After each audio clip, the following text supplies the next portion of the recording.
ঈদ হলো মুসলমানদের একটি পবিত্র উৎসব যা রমজান মাসের শেষ দিনে উদযাপিত হয়। রমজান মাস সিয়াম বা রোজা রাখার জন্য পরিচিত, যেখানে মুসলমানরা সূর্যোদয় থেকে সূর্যাস্ত পর্যন্ত খাবার ও পানীয় থেকে বিরত থাকে। ঈদুল ফিতর, যা ঈদ নামে পরিচিত, রমজান মাস শেষ হলে সেই পবিত্র উৎসবের উপলক্ষে পালিত হয়। এটি আনন্দ, উৎসব, একতা এবং আল্লাহর প্রতি কৃতজ্ঞতার প্রকাশ। ঈদের দিন সকালে মুসলমানরা ঘুম থেকে উঠে নতুন পোশাক পরে এবং গোসল করে ঈদের নামাজ আদায় করতে মসজিদ বা ঈদগাহে যাওয়ার জন্য প্রস্তুত হয়। ঈদের নামাজ সাধারণত 2 রাকাত ফজরের পরে একত্রে আদায় করা হয়। নামাজ শেষে মুসলমানরা একে অপরকে ঈদের শুভেচ্ছা জানায় এবং ঈদ মোবারক বলে শুভকামনা ব্যক্ত করে। নামাজের পরেই শুরু হয় বিভিন্ন ধরনের আনন্দ উদযাপন, যা সকলের মধ্যে ভালোবাসা ও ঐক্য সৃষ্টি করে। ঈদ উদযাপন একটি সামাজিক দিকও রয়েছে। পরিবার, আত্মীয়স্বজন ও বন্ধুবান্ধব একত্রিত হয় এবং একে অপরের বাড়িতে অতিথি হিসাবে যায়। ঈদ উপলক্ষে উপহার দেওয়া এবং নেওয়া একটি জনপ্রিয় ঐতিহ্য। পরিবারের সকল সদস্যরা একে অপরকে নতুন পোশাক, মিষ্টি, টাকা বা অন্যান্য উপহার প্রদান করে, যা সম্পর্ককে আরও মজবুত করে। অনেক সময় ছোট শিশুরা তাদের বড়দের কাছ থেকে ঈদের উপহার হিসাবে টাকা পায়, যা তারা আনন্দের সাথে ব্যবহার করে। ঈদের বিশেষ খাবারের কথা উল্লেখযোগ্য। রোজার সময় সারা মাস ধরে বিরত থাকতে হয়, তবে ঈদের দিন সেই ভোগের সময় মুসলমানরা প্রচুর মিষ্টি, খিচুড়ি, পোলাও, বিরিয়ানি, সেময়, গরুর মাংস, মুরগির মাংস ইত্যাদি খাবারের আয়োজন করে। বিভিন্ন প্রকার মিষ্টান্ন যেমন সেমাই, কাচ্চি বিরিয়ানি, লুচি এবং মিষ্টি, যা আঞ্চলিকভাবে খুব জনপ্রিয়। ঈদ শুধুমাত্র খাওয়া দাওয়া ও উপহার আদান প্রদানই নয়, বরং এটি আত্মসমালোচনার এবং দানশীলতার দিনও। রমজান মাসের সিয়াম শেষে মুসলমানরা ঈদের দিন ফিতরা বা জাকাত আল ফিতর নামক দান দেয়, যা দরিদ্রদের সাহায্য করার জন্য ব্যবহৃত হয়। এই দান প্রথা ইসলামের একটি গুরুত্বপূর্ণ অংশ, যা মুসলমানদের সমাজের প্রতি দায়িত্ব এবং মানসিকতাকে গুরুত্ব দেয়।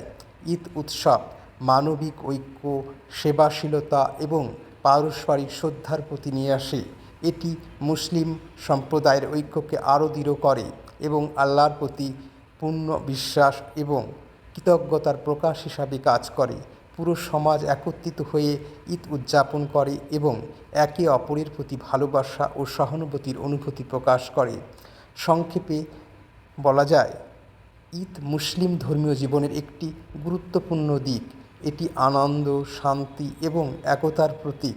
ঈদের দিন মুসলমানরা একে অপরকে ভালোবাসা ও শান্তির বার্তা দেয় এবং নতুন বছরের জন্য আল্লাহর কাছে প্রার্থনা করে।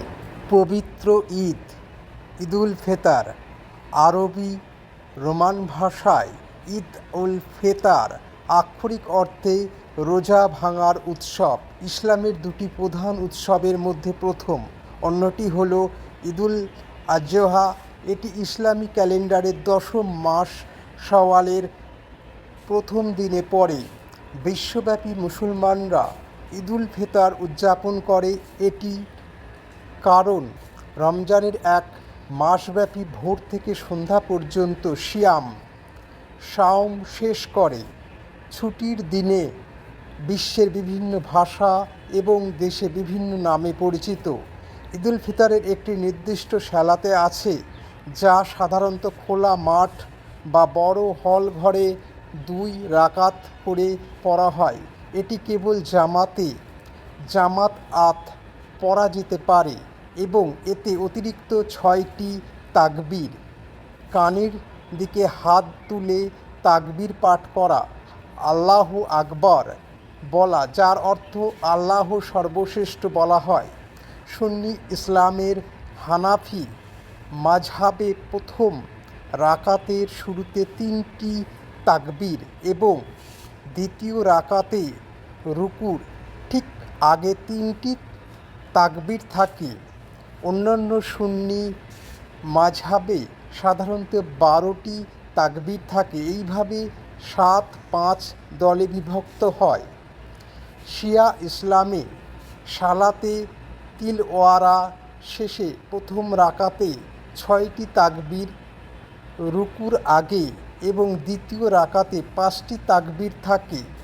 স্থানীয় আইনশাস্ত্রের মতামতের উপর নির্ভর করে এই সালাত হয় ফরজ, বাধ্যতামূলক অথবা জোরালোভাবে সুপরিষ্কৃত। সালাতের পরে মুসলমানরা বিভিন্ন উপায়ে ঈদুল ফিতর উদযাপন করে, যার মূল বিষয়বস্তু খাবার, যা এই ছুটির দিনটিকে মিষ্টি ঈদ বা চিনির ভোজ ডাকনামও দেয়। মুসলিম ঐতিহ্য অনুসারে মুহাম্মদ ঈদুল ফিতর উদযাপনের প্রবর্তন করেছিলেন। একটি নির্দিষ্ট হাদিস অনুসারে মুহাম্মদের মক্কা থেকে হিজরতের পর মদিনায় এই উৎসবগুলি শুরু হয়েছিল। মুহাম্মদের একজন সাহাবী আনাস ইবনে মালিক বর্ণনা করেছেন যে মুহাম্মদ যখন মদিনায় পৌঁছান তখন তিনি দেখতে পান যে লোকেরা 2টি নির্দিষ্ট দিন উদযাপন করছে, যেখানে তারা বিনোদনের মাধ্যমে নিজেদের আনন্দিত করছে। মুহাম্মদ তখন মন্তব্য করেন যে ঈশ্বর 2টি বাধ্যতামূলক উৎসবের দিন নির্ধারণ করেছেন, ঈদুল ফিতর এবং ঈদুল আজহা। সাধারণত আচার অনুষ্ঠান আরও কিছুতে জাকাত আল ফিতর প্রথম চাঁদ দেখার রাতে সূর্যাস্তের সময় ঈদুল ফিতরের যাত্রা শুরু হয়। বাংলাদেশের মতো দেশগুলিতে যে রাতে চাঁদ দেখা যায় তা চাঁদ রাত হিসাবে পালিত হয়। যদি পূর্ববর্তী চন্দ্র মাসের 29 তারিখের পরপরই চাঁদ দেখা না যায়, মেঘের কারণে তা দৃশ্য দেখা বন্ধ হয়ে যায়, অথবা চাঁদ অস্ত যাওয়ার সময় পশ্চিম আকাশে এখনও উজ্জ্বল থাকে, তাহলে পরের দিন ছুটি পালিত হয়। দেশভেদে এক এক দেশে 3 দিন ঈদুল ফিতর উদযাপিত হয়। ঈদের দিন রোজা রাখা নিষিদ্ধ এবং এই দিনের জন্য একটি নির্দিষ্ট নামাজ মনোনীত করা হয়। দানের একটি বাধ্যতামূলক কাজ হিসাবে ঈদের নামাজ পড়ার আগে দরিদ্র ও মিসকিনদের অর্থ প্রদান করা হয়। মূল বিষয় হলো ঈদের নামাজ এবং ঈদগাহ। অনেক মুসলিম প্রায়ই ঈদুল ফিতরের মসজিদে নামাজের গালিচা নিয়ে আসেন। ঈদের নামাজ জামাতে খোলা জায়গায় যেমন মাঠ, কমিউনিটি সেন্টার বা মসজিদে আদায় করা হয়। ঈদের নামাজে কোনো আজান দেওয়া হয় না, এতে কেবল 2 রাকাত হয়। ইসলামের শাখা অনুসারে তাকবীর এবং অন্যান্য নামাজের উপাদানের পরিমাণ পরিবর্তিত হয়। ঈদের নামাজের পরে খুতবা দেওয়া হয় এবং তারপরে বিশ্বের সকল জীবের জন্য ঈশ্বরের ক্ষমা, করুণা, শান্তি, আশীর্বাদ প্রার্থনা করে একটি দোয়া করা হয়।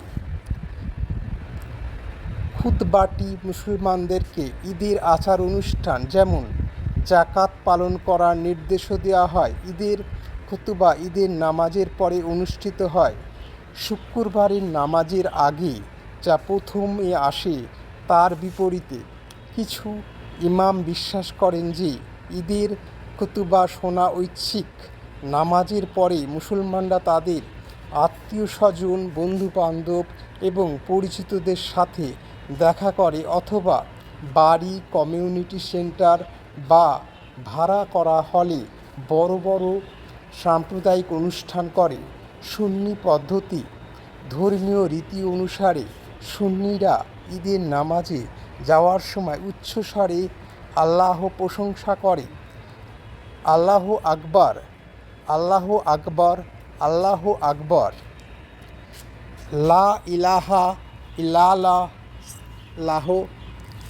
আল্লাহ আকবার, আল্লাহ আকবার, ওয়ালিয়াল্লাহ আল মাহমুদ ঈদের স্থানে পৌঁছাবার পর অথবা ইমাম যখন কাজ শুরু করেন তখন তেলাওয়াত বন্ধ হয়ে যায়।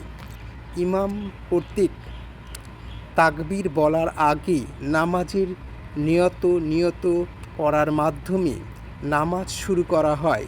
এরপর তাকবীরে তা পাঠ করা হয়। 3 বার তাকবীর বলে কানের কাছে হাত তুলে প্রতিবার হাত নামিয়ে শেষবারের হাত ভাঁজ করার সময় ছাড়া। এরপর ইমাম সূরা ফাতিহা পাঠ করেন। এরপর আরও একটি সূরা পাঠ করেন। জামাত রুকু এবং সিজদা করে। এর মাধ্যমে প্রথম রাকাত সম্পন্ন হয়। জামাত উঠে দ্বিতীয় রাকাতের জন্য হাত জোড় করে। এরপর ইমাম সূরা ফাতিহা পাঠ করেন। এরপর আরও একটি সূরা পাঠ করেন। রুকুর ঠিক আগে 3টি তাকবীর বলা হয়। প্রতিবার কানের কাছে হাত তুলে হাত নামিয়ে দেওয়া হয়। চতুর্থবার জামাত আল্লাহু আকবার বলে এবং পরে রুকুতে যায়। বাকি নামাজ নিয়মিতভাবে সম্পন্ন হয়। এর ফলে ঈদের নামাজ শেষ হয়। নামাজের পর খুতবা হয়। শিয়া পদ্ধতি অনুসারে নামাজ শুরু হয় নিয়ত দিয়ে। তারপর 5টি তাকবীর। প্রথম রাকাতের প্রতিটি তাকবীরের সময় একটি বিশেষ দুআ পাঠ করা হয়। তারপর ইমাম সূরা ফাতিহা এবং সূরা আল আলা তেলাওয়াত করেন এবং জামাত অন্যান্য নামাজের মতো রুকু এবং সিজদা করে। দ্বিতীয় রাকাতে ওপরের একই ধাপগুলি পুনরাবৃত্তি করা হয়। ঈদ উদযাপনের সময় মুসলমানরা একে অপরকে ঈদ মোবারক বলে শুভেচ্ছা জানায়, যার আরবি অর্থ বরকতময় ঈদ। যেহেতু এটি 1 মাস রোজার পর আসে, তাই উদযাপনের সময় প্রায়শই মিষ্টি খাবার এবং খাবার তৈরি, ঘর সাজানো হয়, অপরকে ক্ষমা করা হয়, ক্ষমা প্রার্থনা করতে উৎসাহিত করা হয়। বৃহৎ মুসলিম জনসংখ্যার দেশগুলিতে এটি সাধারণত একটি সরকারি ছুটির দিন, যেখানে বেশিরভাগ স্কুল, ব্যবসা প্রতিষ্ঠান বন্ধ থাকে। দেশ এবং অঞ্চল অনুসারে রীতিনীতি ভিন্ন হয়। ঈদ মোবারক।